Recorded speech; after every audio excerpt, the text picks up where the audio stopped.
আসসালামু আলাইকুম, আমন্ত্রণ মাই টিভি সংবাদে। আপনাদের সাথে আছি আমি উম্মে সাবরিনা। দর্শক, শুরুতেই জানাবো সংবাদ শিরোনাম।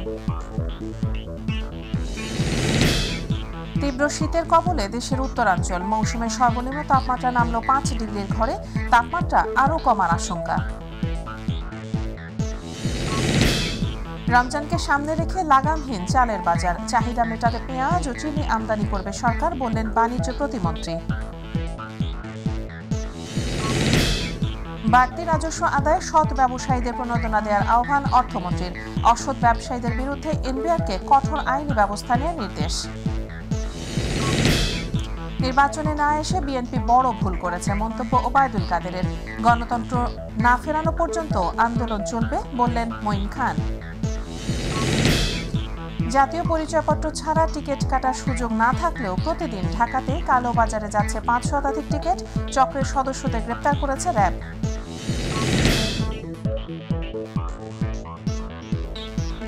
দর্শক, শুনছিলেন সংবাদ শিরোনাম, এবার বিস্তারিত। মাঘের কনকনে ঠান্ডায় স্থবির সারা দেশের মানুষের জনজীবন। ঘন কুয়াশার সাথে হিমেল হাওয়া ভোগান্তি বাড়াচ্ছে কয়েক গুণ। এদিকে কুয়াশার চাদর কাটেনি উত্তর ও মধ্যাঞ্চলের বেশিরভাগ জেলায়। কয়েকদিন ধরেই তাপমাত্রার পারদ আটকে রয়েছে এক অঙ্কের ঘরে। বেলা বাড়ার সাথে সাথে কয়েক জেলায় সূর্যের দেখা মিললেও নেই উত্তাপ। ঠান্ডা ও গুঁড়ি গুঁড়ি বৃষ্টিতে সবচেয়ে ভোগান্তিতে ছিন্নমূল ও খেটে খাওয়া মানুষ। প্রতিনিধিদের পাঠানো তথ্যচিত্রে শামস তাবরিজ উচ্ছ্বাসের রিপোর্ট। ঘন কুয়াশার সাথে দেশের উত্তরাঞ্চলের জেলাগুলোতে কয়েকদিন ধরেই চলছে মৃদু থেকে মাঝারি আকারের শৈত্যপ্রবাহ। শুক্রবার দেশের অধিকাংশ এলাকায় তাপমাত্রা বাড়লেও কমেছে উত্তরাঞ্চলে। পঞ্চগড়ে বেড়েছে শীতের তীব্রতা। এ জেলায় 10 ডিগ্রি থেকে তাপমাত্রার পারদ নেমে এসেছে 5 ডিগ্রির ঘরে। হাড় কাঁপানো শীতে জনজীবন বিপর্যস্ত হয়ে পড়েছে। আজ দেশের সর্বনিম্ন তাপমাত্রা পঞ্চগড়ের তেঁতুলিয়ায় রেকর্ড করা হয়েছে 5.8 ডিগ্রি সেলসিয়াস। বেলা বাড়লেও জেলার ঘন কুয়াশায় ঢেকে আছে চারপাশ। পাহাড়ি হিমেল বাতাসে কনকনে শীতে জনজীবনে নেমে এসেছে দুর্ভোগ। হেডলাইট জ্বালিয়ে চলাচল করছে যানবাহন। নওগাঁয় দিন দিন শীতের তীব্রতা বেড়েই চলছে। আজ জেলায় সর্বনিম্ন তাপমাত্রা 7.5 ডিগ্রি সেলসিয়াস রেকর্ড করা হয়েছে। উত্তরের হিমেল হাওয়ার ঘন কুয়াশার কারণে বিভিন্ন সড়কে যানবাহন হেডলাইট জ্বালিয়ে চলাচল করছে। তীব্র শীতে ভোগান্তিতে পড়েছেন খেটে খাওয়া নিম্ন আয়ের মানুষ। উত্তরের জেলা কুড়িগ্রামে টানা 5ম দিনের মতো বয়ে চলছে মৃদু থেকে মাঝারি শৈত্যপ্রবাহ। কনকনে হাওয়া বয়ে যাওয়ায় জনজীবনে চরম ভোগান্তি নেমে এসেছে। সকালে তাপমাত্রা রেকর্ড করা হয়েছে 6.8 ডিগ্রি সেলসিয়াস। ঘন কুয়াশায় চারদিক ঢাকা থাকছে সারাদিন। রাতে বৃষ্টির মতো ঝরছে কুয়াশা। হাড় কাঁপানো কনকনে ঠান্ডায় বিপাকে পড়েছে নিম্ন আয়ের মানুষ। চা বাগান ও হাওর অধ্যুষিত মৌলভীবাজারে ঘন কুয়াশা আর হিমেল হাওয়া জেঁকে বসেছে শীত। শীতের সাথে পাল্লা দিয়ে বাড়ছে শীতজনিত রোগ। প্রচণ্ড শীতে হাসপাতালে ডায়রিয়া সর্দি কাশিতে আক্রান্ত হয়ে অনেক রোগীই আসছে। বিশেষ করে শিশুরা সর্দি কাশির পাশাপাশি নিউমোনিয়া রোগে আক্রান্ত হয়ে চিকিৎসা নিচ্ছে। যশোরে প্রচণ্ড শীত আর ঘন কুয়াশায় জনজীবনে নেমে এসেছে স্থবিরতা। ঘন কুয়াশায় সড়কে গাড়ি চলছে হেডলাইট জ্বালিয়ে। শীতে বেশি সমস্যায় পড়েছে খেটে খাওয়া সাধারণ মানুষ। শিশু ও বয়স্করা ঠান্ডাজনিত বিভিন্ন রোগে আক্রান্ত হয়ে হাসপাতালে ভর্তি হচ্ছেন। আজ যশোরে সর্বনিম্ন তাপমাত্রা 11.6 ডিগ্রি সেলসিয়াস নির্ণয় করা হয়েছে। শামস তাবরিজ উচ্ছ্বাস, মাই টিভি নিউজ ডেস্ক। সরকারি নানান উদ্যোগের পরও রাজধানীতে কমছে না চালের দাম। বাজারে চাল, ডাল, আটা, ময়দা ও তেলের বাজার চড়া। ব্যবসায়ীরা বলছেন পণ্যের দাম নতুন করে না বাড়লেও কমেনি কোনো নিত্যপণ্যের দাম। কিছুটা বেড়েছে ইলিশ সহ অন্যান্য মাছের দাম, আর স্থিতিশীল রয়েছে মুরগি ও সবজির দাম। আজকের বাজার পরিক্রমা জানাচ্ছেন এস এম খোরশেদ আলম। রাজধানীর কারওয়ান বাজারে পর্যাপ্ত চালের মজুদ থাকলেও আগের চড়া দামে বিক্রি হচ্ছে চাল। ব্যবসায়ীরা বলছেন দেশে চালের মিলে সরকার অভিযান চালানোর ফলে চালের নতুন করে দাম বাড়েনি, কিন্তু আগের বাড়ানো দাম কমেও নি। সরকারি চাপ দেওয়াতে এখন দাম মোটামুটি সিজালে আছে। গত সপ্তাহ চাইয়া যে কোনো বস্তায় 20-50 টাকা 100 টাকা কমাইছে। চালের দাম আর বাড়ে নেই, যেটা বাড়ছে একরকমই আছে। মিলাররা কমাইলে আমরা কমে বেচবো। ক্রেতারা বলছেন চাল, ডাল, তেল সহ প্রতিটি পণ্যের দাম বেড়েই চলেছে। মসুরির ডাল, মুগ ডাল, ছোলা, ডাবলি, অ্যাঙ্কার এগুলো পার কেজি 10 টাকা 15 টাকা বাড়ে। আগের তুলনায় একটু বেশি এখন বর্তমানে। মাছের দামও বেশ চড়া। দেশি মাছের দামটা একটু বেশি, আর চাষের মাছ কিনলে ওই মাছটা একটু দাম কম। চড়া দামে বিক্রি হচ্ছে সবজি ও মুরগি। 1 কেজি টমেটো কিনতে লাগে 60 টাকা 70 টাকা, একটা ফুলকপি 40 থেকে 50 টাকা। মশলা আইটেমগুলোর দাম ঊর্ধ্বগতি, শুধু এখন দাম একটু কমছে, আপনার জিরার দামটা কমছে, তারপরে পোলাও চালের দামটা কমছে, আটা ময়দার দামটা একটু কমছে, চিনির দামটা একটু কমছে। SM খুরশেদ আলম, মাই টিভি, ঢাকা। কাজে আসছে না কর্তৃপক্ষের কোনো পদক্ষেপ, তাই খুলনায় দিনকে দিন বেড়েই চলেছে চালের দাম। সবাই বলছেন চালের মূল্য স্থিতিশীল রাখতে প্রয়োজন নিয়মিত বাজার তদারকি, তা না হলে আসছে রমজান মাসে এর লাগাম টেনে ধরা দুরূহ হবে। শিশির রঞ্জন মল্লিকের পাঠানো তথ্য ও ভিডিও চিত্র নিয়ে জাহিদ আহমেদ বাবুর রিপোর্ট। কেবল রাজধানীতেই নয়, এখন বেশি দাম দিয়ে চাল ক্রয় করে জীবিকা নির্ভর করছেন খুলনা অঞ্চলের মানুষও। চলতি মাসে খুলনার বাজারে চালের দাম কেজিতে বেড়েছে 4 থেকে 5 টাকা। এতে বিপাকে পড়ছেন সমাজের নিম্ন আয়ের মানুষ। দিন আনে দিন খায়, তাদের জন্য আরো বেশি কষ্টকর হয়ে গেছে যে প্রত্যেক বস্তাতে আপনার 300 টাকা 400 টাকা করে বৃদ্ধি। বেশি দাম যাতে একটু কমায় দেওয়া হয়। দ্রব্যমূল্য বেশি, সাধারণ মানুষের জন্য অনেক কষ্টদায়ক। চালের মূল্য ক্রেতাদের নাগালে রাখতে মাঝে মধ্যে চালের বাজারে অভিযান পরিচালিত হলেও কাজে আসছে না তার কিছুই। আমবাড়াইছে মিলালারা, মিলের থেকে যেরকম আসে আমরা সেরকম সেল করে দিই। এখানে আমাদের বস্তাপতি 10 টাকা বা সর্বোচ্চ 20 টাকা লাভ হয়। তারা জানান, নওগাঁ, দিনাজপুর, কুষ্টিয়া সহ দেশের বিভিন্ন মোকাম থেকে চাল খুলনা বাজারে সরবরাহ করা হয়, যার বেশিরভাগ থাকে মজুতদারদের দখলে। দাম যদি কমে সেই চিন্তা ভাবনা করে কাস্টমারে এখন আপাতত কেনাবেচা একটু কমের ভিতরে আছে। ব্যবসায়ীরা বলছেন খুলনায় এমনিতেই চালের উৎপাদন কম, তাই বাজারে ভোক্তাদের চাহিদা অনুযায়ী মিলছে না প্রয়োজনীয় চাল। পৃথিবীর যে মাল দিত ওইটা দিচ্ছে না, বিদায় মিলালারা মনে করেন মাল আটকাই দিয়ে মাল নাই। কেউ কেউ বলছেন মিল মালিকের পাশাপাশি আড়তদারের সিন্ডিকেটের কারণেই বাড়ছে চালের দাম। জাহিদ আহমেদ বাবু, মাই টিভি। ভারত থেকে শীঘ্রই 20,000 মেট্রিক টন পেঁয়াজ এবং 50,000 মেট্রিক টন চিনি আমদানি করা হবে। এছাড়া আসন্ন রমজান মাসের আগে সকল নিত্য পণ্যের দাম নিয়ন্ত্রণে আনা হবে বলে জানিয়েছেন বাণিজ্য প্রতিমন্ত্রী আহসানুল ইসলাম টিটু। সকালে টাঙ্গাইলের দেলদুয়ার উপজেলায় নিজ বাসভবনে সাধারণ মানুষের সাথে মত বিনিময়কালে সাংবাদিকদের প্রশ্নের জবাবে তিনি এসব কথা বলেন। প্রতিমন্ত্রী এ সময় আরও বলেন, রমজান সহ আগামী 3 মাসের জন্য যথেষ্ট পরিমাণ খাদ্যপণ্য মজুত রয়েছে। ভারত দীর্ঘদিন রপ্তানি বন্ধ করে রেখেছিল। ভারতের বাণিজ্য মন্ত্রীর সাথে এরই মধ্যে কথা হয়েছে। এছাড়াও ব্রাজিল ও বিভিন্ন দেশ থেকে চিনি সহ বিভিন্ন সামগ্রী আসছে বলেও জানান আহসানুল ইসলাম টিটু। রমজান উপলক্ষে যথেষ্ট পরিমাণ মজুদ আমাদের আছে। ভারতের বাণিজ্য মন্ত্রী আমাকে ফোন করেছিল, পেঁয়াজ প্রায় 20,000 মেট্রিক টন এবং চিনি 50,000 মেট্রিক টন, যেটা আমাদের চাহিদার একটা বড় অংশ পূরণ করবে। এটা আমরা ইনশাআল্লাহ রমজানের আগেই বাংলাদেশে আমরা পাবো। স্বাস্থ্যসেবাকে তৃণমূল পর্যায়ে পৌঁছে দেওয়ায় বর্তমান সরকারের প্রধান চ্যালেঞ্জ বলে জানিয়েছেন স্বাস্থ্যমন্ত্রী ডাক্তার সামন্তলাল সেন। একই সঙ্গে চিকিৎসকদের নিরাপত্তা নিশ্চিত করার পাশাপাশি দায়িত্বে অবহেলাকেও কঠোরভাবে মনিটরিং করার ঘোষণা দিয়েছেন তিনি। সন্ধ্যায় চট্টগ্রাম সার্কিট হাউসে মাঠ পর্যায়ে স্বাস্থ্য কর্মকর্তাদের সঙ্গে মতবিনিময় শেষে এসব কথা বলেন। এ সময় তিনি আরও বলেন, তৃণমূল পর্যায়ে জনবল সংকটের পাশাপাশি আধুনিক যন্ত্রাংশের অভাব রয়েছে। এসব সীমাবদ্ধতা কাটিয়ে উঠে যত দ্রুত সম্ভব তৃণমূলের চিকিৎসা ব্যবস্থার উন্নয়নে কাজ করবে বর্তমান সরকার। তো আমরা যদি উপজেলা হেলথ কমপ্লেক্স, ডিস্ট্রিক্ট হাসপাতালে আমরা যদি চিকিৎসা ব্যবস্থাটা উন্নতি করতে পারি, তাহলে আজকে চট্টগ্রাম মেডিকেল কলেজে রাস্তায় মাটিতে শুয়ে থাকবে না। রুগী মারা গেলে কোথায় কোথায় হাসপাতাল ভাঙচুর, চিকিৎসকের আক্রমণ, সেটা যাতে না হয়, সেটা হইলে সেটাও আমি কিন্তু কঠোরভাবে দেখব।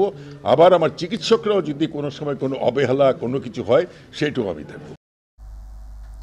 বাড়তি রাজস্ব আদায়ে আইনের প্রতি শ্রদ্ধাশীল সৎ ব্যবসায়ীদের প্রণোদনা দেওয়ার আহ্বান জানিয়েছেন অর্থমন্ত্রী আবুল হাসান মাহমুদ আলী। সেই সাথে অসৎ ব্যবসায়ীদের বিরুদ্ধে কঠোর আইনি ব্যবস্থা নেওয়ার কথাও জানান তিনি। সকালে আগারগাঁওয়ে আন্তর্জাতিক কাস্টমস দিবস উপলক্ষে এক অনুষ্ঠানে এসব কথা বলেন। SM খুরশেদ আলমের আরেকটি রিপোর্ট। রাজধানীর আগারগাঁও রাজস্ব ভবনে আন্তর্জাতিক কাস্টমস দিবস উপলক্ষে অনুষ্ঠানের আয়োজন করে জাতীয় রাজস্ব বোর্ড। অনুষ্ঠানে অর্থমন্ত্রী বলেন, অর্থনৈতিক সূচকে বাংলাদেশের দুর্বার অগ্রগতি সাধিত হলেও এখনও কর জিডিপি রেশিও সন্তোষজনক নয়। তাই কর জিডিপির অনুপাত বাড়ানোর আহ্বান জানান তিনি। অর্থনীতির সকল সূচকে বাংলাদেশের দুর্বার অগ্রগতি সাধিত হলেও এখনো আমরা কর জিডিপির অনুপাত সন্তোষজনক পর্যায়ে উন্নীত করতে পারিনি। আমি আশা করি জাতীয় রাজস্ব বোর্ড কর জিডিপি অনুপাত বাড়াতে সচেষ্ট হবে এবং তাদের ঐকান্তিক প্রয়াসে দেশের কর জিডিপির অনুপাত একটি সন্তোষজনক পর্যায়ে উন্নীত হবে।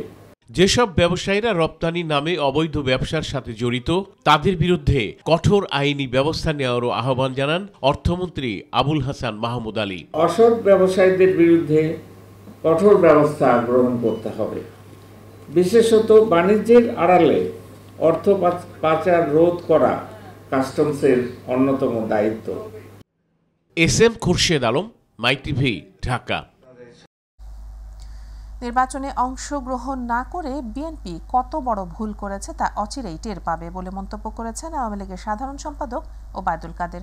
সকালে ধানমন্ডি ৩২ নম্বরে দলের ত্রাণ ও সমাজ কল্যাণ উপকমিটির উদ্যোগে আয়োজিত শীতার্ত মানুষের মাঝে কম্বল বিতরণ অনুষ্ঠানে এ মন্তব্য করেন তিনি। ওবায়দুল কাদের বলেন, কালো পতাকা মিছিল করার মধ্য দিয়ে বিএনপি তাদের পরাজয়কে বরণ করে নিয়েছে। আন্দোলনে কোনো বাধা নেই, তবে আন্দোলনের নামে আবারও আগুন সন্ত্রাস করলে কঠোর হাতে দমন করা হবে বলে হুঁশিয়ারি দেন আওয়ামী লীগের সাধারণ সম্পাদক। নির্বাচন করেনি, কত বড় ভুল করেছে অচিরেই তারা সেটা টের পাবে।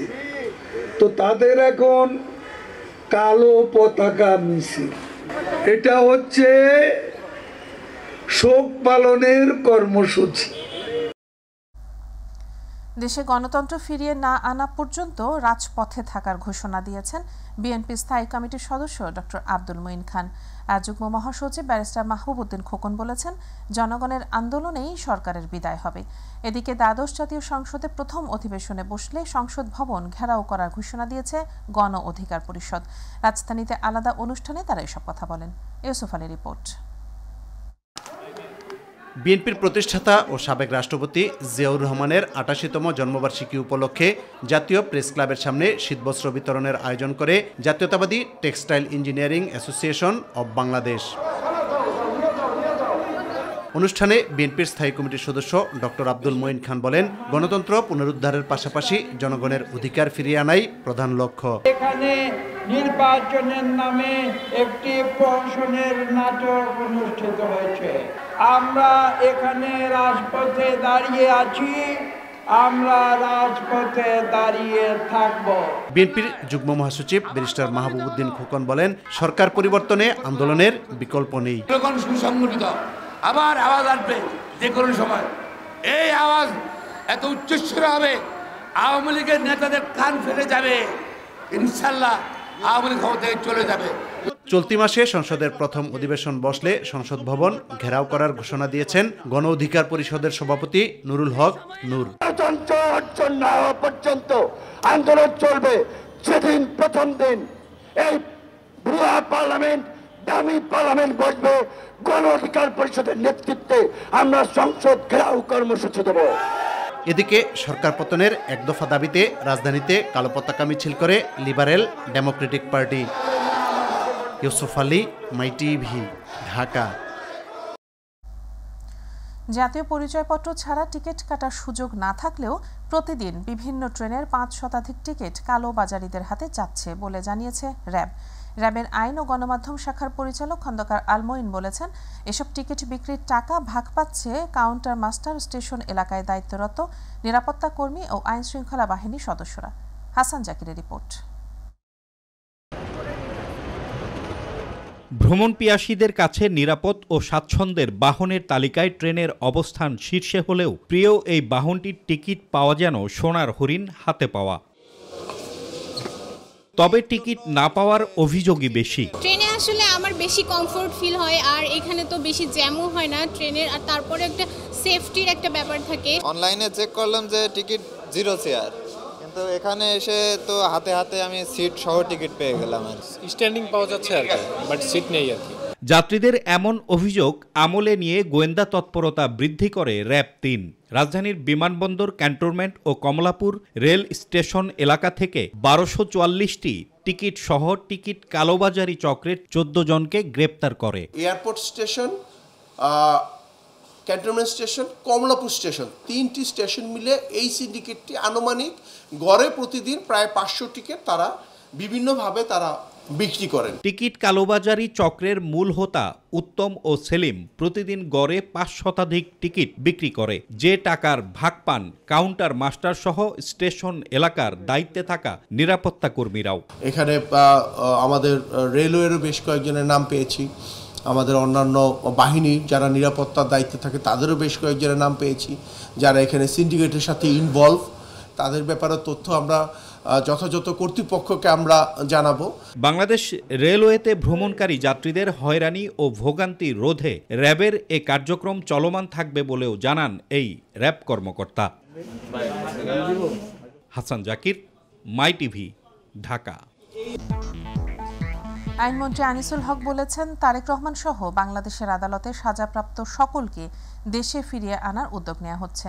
তিনি বলেন, উদ্যোগ যেটা রয়েছে সেটাকে আরও শক্তিশালী করার চেষ্টা চলছে। সকালে আখাউড়া রেলওয়ে স্টেশনে সাংবাদিকদের বিভিন্ন প্রশ্নের উত্তরে তিনি একথা বলেন।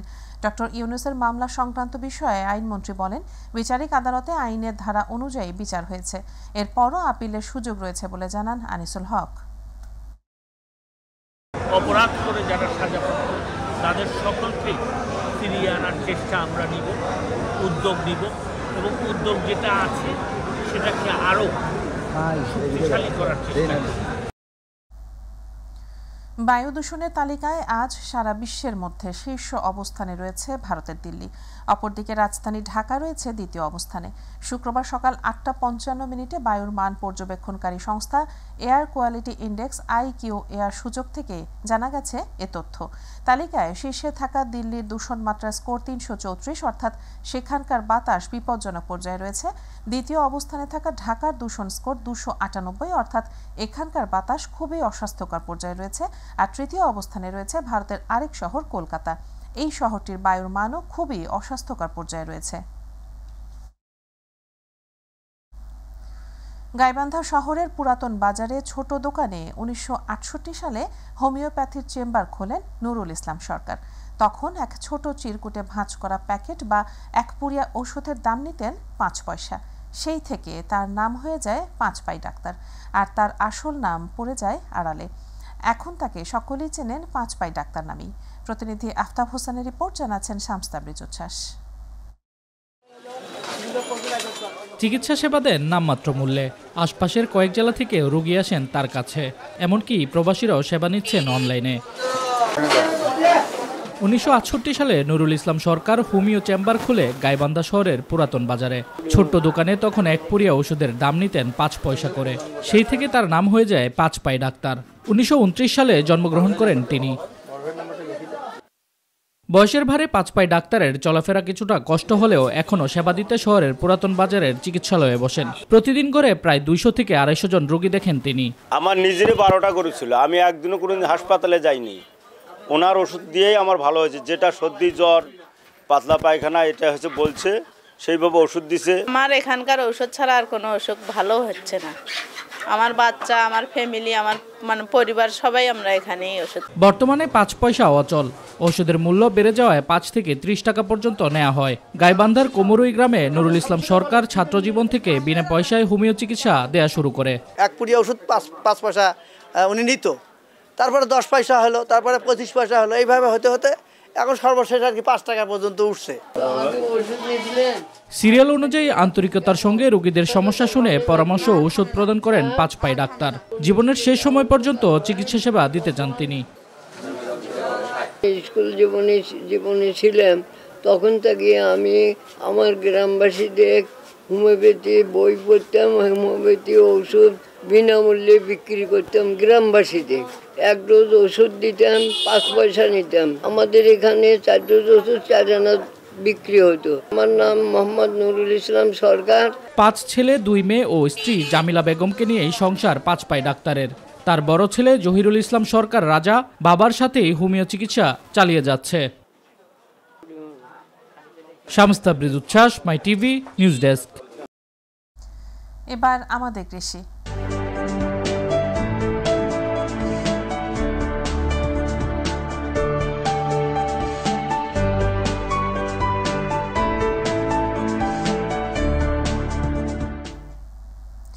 বরিশালে মুলাদী উপজেলায় মিশ্র খামারে শীতকালীন তরমুজ ও মাছ চাষ করে এলাকায় আলোড়ন সৃষ্টি করেছেন আজমল তালুকদার নামের এক তরুণ উদ্যোক্তা। কৃষি বিভাগের সহায়তায় এ ইউনিয়নের কুতুবপুর গ্রামে শীতকালীন তরমুজ, মিশ্র ফল বাগান ও মৎস্য চাষ করে সফল হয়েছেন এ উদ্যোক্তা, যা দেখে অনেকেই এখন ঝুঁকছেন মিশ্র ফল বাগান চাষাবাদে। মুলাদী প্রতিনিধি রাকিবুল ইসলাম রাকিবের পাঠানো তথ্যচিত্রে বিস্তারিত জানাচ্ছেন নুসরাত শারমিন। বরিশালের মুলাদীতে মিশ্র বাগানে এবার চাষ হয়েছে আম, সুপারি, পেঁপে, তরমুজ সহ নানা জাতের ফলের। সেই সাথে জমিতে ঘের তৈরি করে মৎস্য চাষ করছেন তরুণ উদ্যোক্তা আজমল তালুকদার। তরমুজের যে ঘের করা হয়েছে, এটা যিনি করেছেন উনি চাকরিজীবী, তারপরে উনি কৃষির উপরে তার আগ্রহ আছে বলেই তিনি এই এলাকায় এই ঘেরটি করেছেন। সরকারি চাকুরির পাশাপাশি মিশ্র বাগান চাষে সফল হয়ে এলাকায় ব্যাপক আলোড়ন সৃষ্টি করেছেন এই উদ্যোক্তা।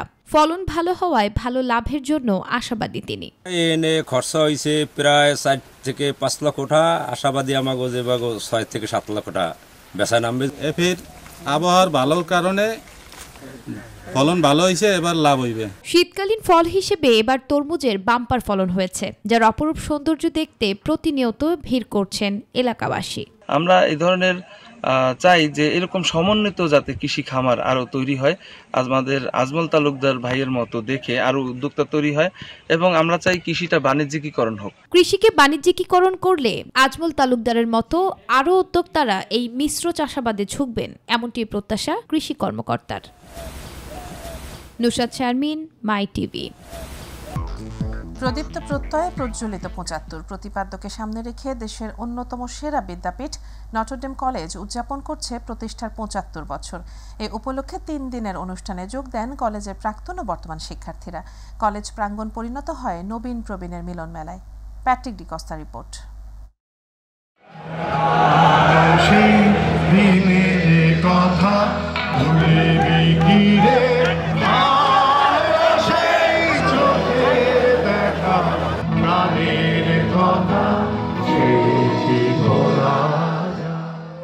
পুরানো সেই দিনের কথা বলবি যদি হায়, সেই কথাই আমার মনে পড়ছে। ৭৫ বছর আমাদের বর্তমান এবং ভবিষ্যৎ প্রজন্মের শিক্ষার্থী যারা এখানে আসবে তাদের জন্য অনেক সুন্দর একটা অনুপ্রেরণার দিন। এই ধরনের অনুষ্ঠানই ব্যতিক্রম, যারা নস্টালজিয়ার কাজ করে। এটা আনন্দের এবং গৌরবেরও, কারণ একটা প্রতিষ্ঠান ৭৫ বছর অনেক দিন, দীর্ঘ সময়ে আজকে আমরা এখানে এসেছি। স্বপ্নভরা আদুরের চোখ নিয়ে যে ছেলেটি প্রথম এসেছিল দেশের সেরা এই বিদ্যাপীঠে, তার শিক্ষার বয়স আজ ৭৫। ৭৫-এ পা রাখল দেশের সেরা বিদ্যাপীঠ নটরডেম কলেজ।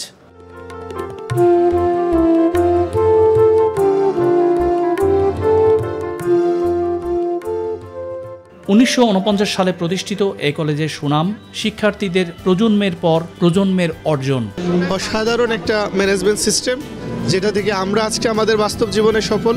প্রজন্মের জন্য তাদের যে দায়িত্ব, এই ব্যাপারেও তারা পুরোপুরি সঠিকভাবে দায়িত্ব পালন করবে।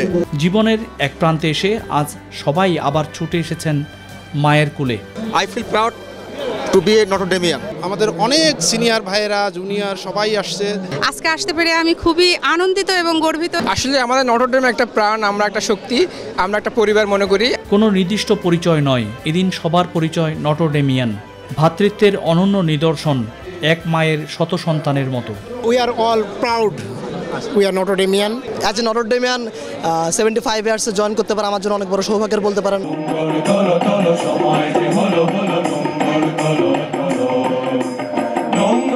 Patrick D'Costa, my TV, Dhaka. জানাবো প্রবাসের সংবাদ।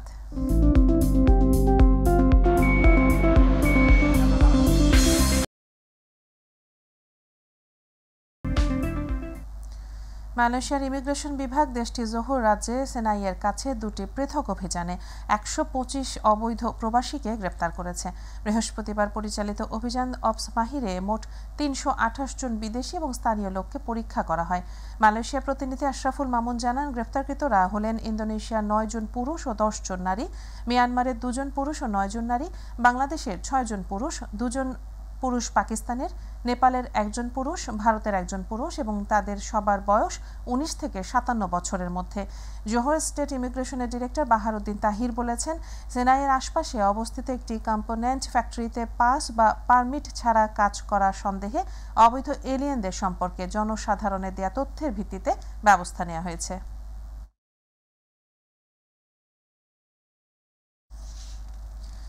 রিয়াদ মহানগর বঙ্গবন্ধু ফাউন্ডেশনের 22তম প্রতিষ্ঠাবার্ষিকী অনুষ্ঠান পালিত হয়েছে। সৌদি আরব শাখার উদ্যোগে সংগঠনের 22তম প্রতিষ্ঠাবার্ষিকী অনুষ্ঠান পালিত হয়।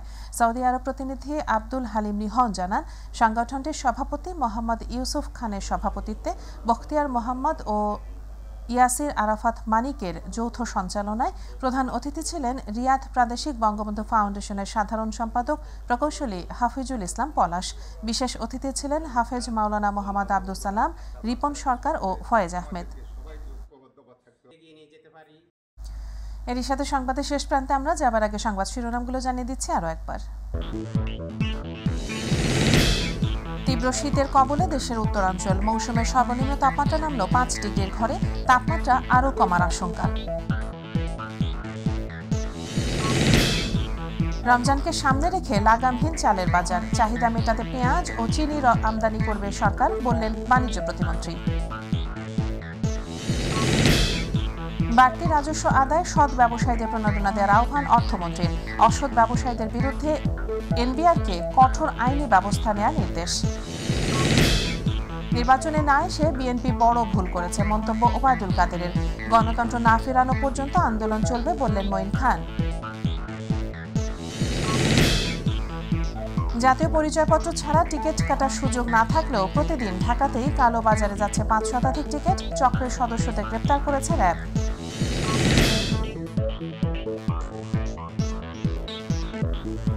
দর্শক, এই ছিল রাতের সংবাদে। এছাড়া ইউটিউবে মাই টিভি সংবাদ পেতে ভিজিট করুন youtube/mytvbd news এবং আমাদের অনুষ্ঠান দেখতে ভিজিট করুন youtube/mytvbangla, facebook/mytvbangla। পরে সংবাদ দেখার আমন্ত্রণ জানিয়ে বিদায় নিচ্ছি আমি উম্মে সাবেরিনা। এতক্ষণ সাথে থাকার জন্য ধন্যবাদ সবাইকে। আল্লাহ হাফেজ।